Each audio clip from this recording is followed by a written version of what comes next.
سلامونه زموږ ګرانو خوږو دوستانو ملګرو په خاص ډول زموږ د ټکنیکل شاهد یوټیوب چینل مینوالو د کمپیوټر صفري زده کړې کورس کوللیو شاګردانو ستړي مه شئ خدای دې وکړي چې ټول ښه او جوړ او صحتمند اوسئ. او ګرانو دوستانو ملګرو موږ بیا ستاسو لپاره نن ورځ د کمپیوټر صفري زده کړې کورس 30 ویډیو سره حاضر شوي یو.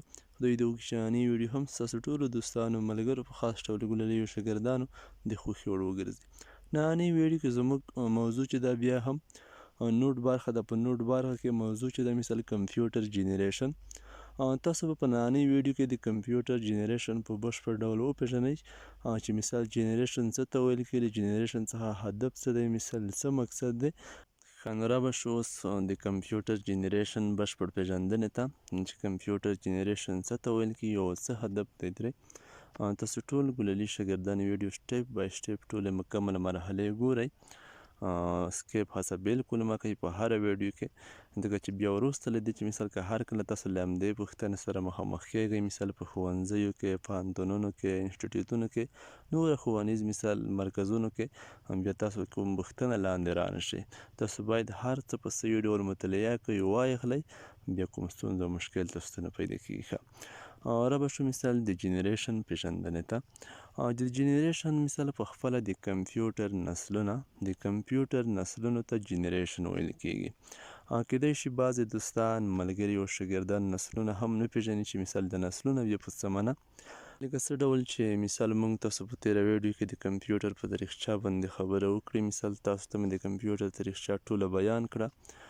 نو نسلونه په همدې معنی چې مثال لومړی وخت چې کله کمپیوټرونه جوړ شول، مثال لومړی کمپیوټر له چا څخه جوړ شو، پاکې مثال کومو کلونو ترمنځ شو، څه ډول و، مثال کومې نیمګړتیاوې دوی لرل، مثال کوم نقصانات دوی لرل، مثال نه وروسته مثال بیا د وخت په تېرېدو مثال بل یو کمپیوټر جوړ شو چې مثال تر څو کلونو ترمنځ مثال پاکې بیا نوره کمپیوټرونه جوړېدل، د لومړي نسل سره مثال لومړی کمپیوټرونو سره یې توپیر و، همدې ته نسل ویل کېږي. مثال په یوه مرحله کې یو ډول کمپیوټر، په بله مرحله کې مثال بیا بل ډول کمپیوټر، یعنې ورښه دغسې مثال داسې د جریان روان و مثال کومه نیمګړتیاوې چې وې هغه ساینسپوهانو مثال د کمپیوټر انجینرانو همدغه سوچ فکر جنګوه، مثال کومې نیمګړتیاوې وشي هغه بیا رفع کولې، مثال حل کولې وې چې تر نن ورځې پورې همدا کمپیوټر همداسې روان دی، مثال د همداسې پرمختګ کشي، همداسې اپډیټ تغییرات په مختلفو برخو کې رامنځته کیږي، همدې ته نسل ویل کیږي.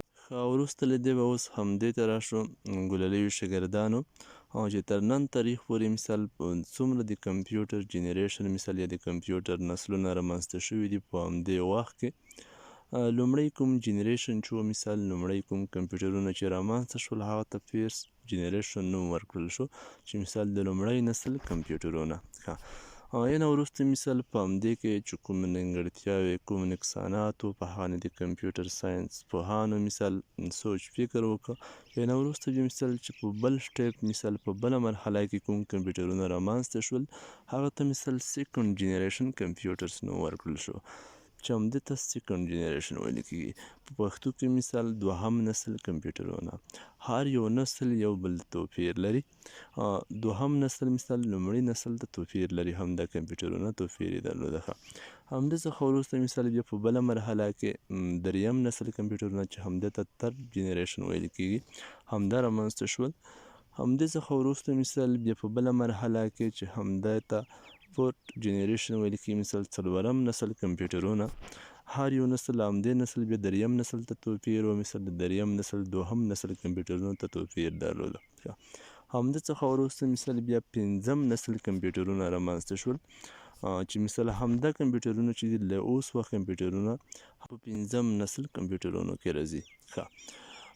لکه څرنګه چې موږ تاسو مثال نن سبا استفاده ترې کوو په ښوونځیو کې، مثال په ادارو کې، دفترونو کې همدغه کمپیوټرونه مثال لکه لیپټاپ، ډیسکټاپ، دا ټول مثال په پنځم جنریشن کې پنځم نسل کمپیوټرونو کې راځي.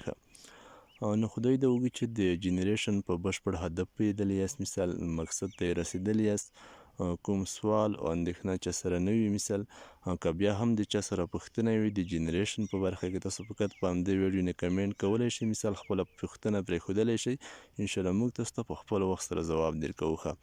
په راتلونکي ویډیو کې به زموږ ویډیو چې وي مثال زموږ موضوع چې وي په فرست جنریشن وي مثال په لومړی جنریشن دی لومړی جنریشن به موږ تاسو ته په بشپړ ډول در پیژنو په همدې کې د کمپیوټرونه به هم در پیژنو چې په همدې کې څه ډول کمپیوټر و مثال څه نقصانات یې درلودل مثال کومې نیمګړتیاوې پکې موجوده وي او په کوم کال کې مثال تر کوم کال کوم وخت پورې مثال همدغه جریان درلود ټول بشپړ جزئیات به په راتلونکي د نوټ په برخه کې د کمپیوټر لومړی جنریشن په اړه وي د اوس لپاره د خدای په امان ټولو دوستانو ملګرو ته په خاص ډول ګللیو شاګردانو ته ښه وخت په خدای مې سپارلي یاست